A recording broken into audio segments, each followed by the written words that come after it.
Bonjour à tous et bienvenue, c'est Alex, préparateur physique sur olympfit.fr et aujourd'hui nous allons parler de la mobilité du rachis dorsal.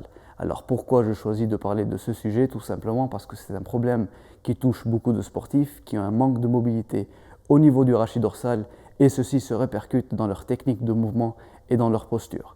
Alors premièrement, ils n'arrivent pas à garder le dos bien droit lors des squats et des soulevés de terre. Ils ont souvent tendance à arrondir le haut du dos et à se retrouver dans une posture syphosée.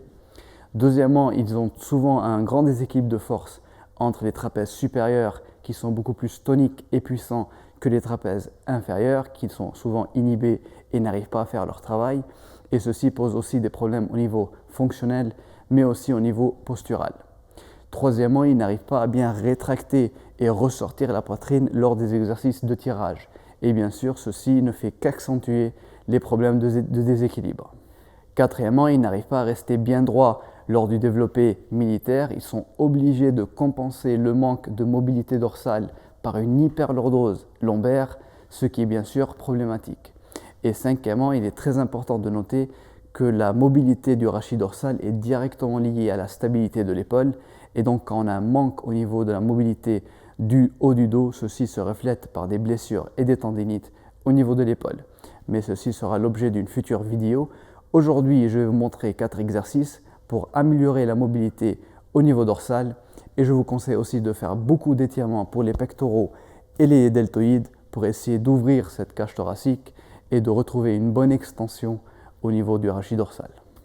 Le premier exercice que nous allons voir sont des extensions dorsales sur un rouleau de massage. Donc je mets les mains derrière la tête, les coudes rapprochés, je rentre le menton et je pousse la tête vers le tapis tout en ressortant la poitrine.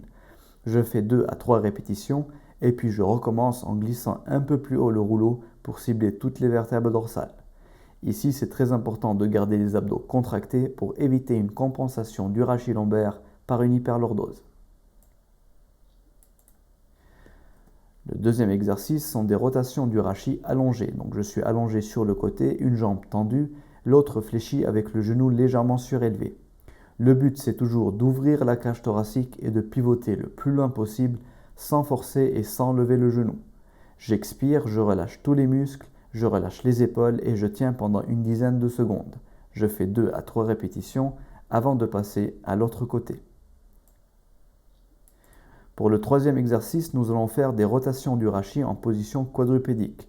Donc ici, il faut pousser avec la main contre le tapis et ouvrir le plus possible la cage thoracique, le coude vers le plafond et le regard suit le mouvement. Il ne faut pas compenser par le bassin, celui-ci doit rester aligné et parallèle au sol. Et bien sûr, quand je finis de travailler d'un côté, je passe à l'autre.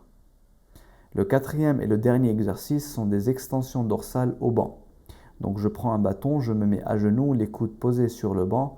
Le but, c'est de s'asseoir sur les talons en expirant pour ressentir le plus possible l'étirement au niveau des vertèbres dorsales. Vous pouvez aussi ressentir l'étirement au niveau des grands dorsaux ou même au niveau des triceps. Essayez ces exercices et vous verrez une nette amélioration non seulement lors de vos mouvements de musculation, mais aussi au niveau de votre posture et des gestes du quotidien. Si vous avez des questions, vous pouvez les laisser dans les commentaires. N'oubliez pas d'aimer et de partager. Je vous dis à très bientôt dans une très prochaine vidéo.